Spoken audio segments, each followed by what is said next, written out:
Hello friends, நான் டிப்வின் சேனலிலிருந்து உங்கள் லதா முருகன்.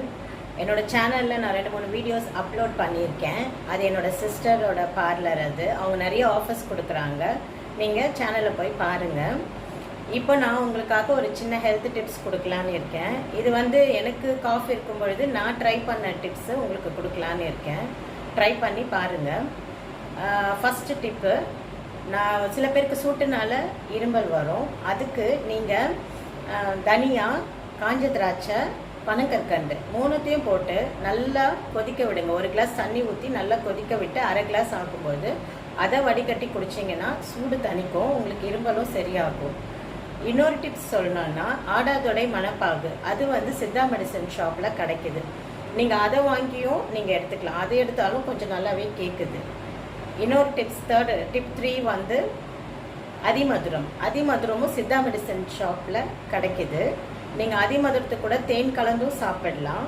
இல்லைன்னா அதிமதுரம், முளைக்கீரை, மஞ்சள் தூள் 3த்தையும் போட்டு ஒன்றா தண்ணியில் கொதிக்க வச்சு அதையும் நீங்கள் வடிகட்டி குடிச்சிங்கன்னா உங்களுக்கு நல்லா கேட்கும்.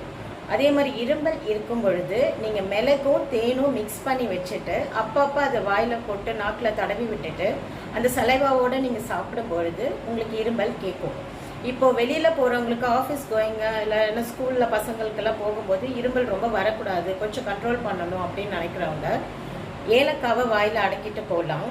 இல்லைன்னா மிளகு, அரிசி 2ம் வாயில் போட்டு அடக்கலாம், அதுவுமே கேட்கும். அது 2மே போட்டோன்னு உங்களுக்கு காஃப் நிறைய இருந்துச்சுன்னா, அதிகமான இருமல் இருந்ததுன்னா, நீங்கள் திப்பிலி, அரிசி திப்பிலின்னுட்டு கிடைக்கும். அது சித்தா மெடிசன் ஷாப்லேயும் கிடைக்கிது, அப்புறம் நாட்டு மருந்து கடையிலையும் கிடைக்கும். அதை நீங்கள் வாங்கி அது சைடில் வாயில் போட்டு அடக்கிக்கலாம். அதை அடக்கிக்கினா காஃப் அந்த டைமுக்கு நிற்கும். ஆனால் கொஞ்சம் விறுவிறுன்னு இருக்கும். அது நீங்கள் அட்ஜஸ்ட் பண்ணிக்கோங்க. உங்களுக்கு காஃப் இருக்காது. ஏன்னா ஆஃபீஸ் மீட்டிங்லாம் அட்டன் பண்ணும்போது உங்களுக்கு காஃப் இருக்க ரொம்ப கஷ்டமாக இருக்கும் இல்லைங்களா? அதனால நீங்கள் அது போட்டிங்கன்னா அது ட்ரை பண்ணி பாருங்கள். எனக்கு நல்லா கேட்டுச்சு, உங்களுக்கும் கேட்கும்னு நினைக்கிறேன். இதனால் நான் சொன்ன டிப்ஸில் உங்களுக்கு எதனா யூஸாக இருந்துச்சுன்னா எனக்கு கமெண்ட் பண்ணுங்கள். தேங்க்யூ.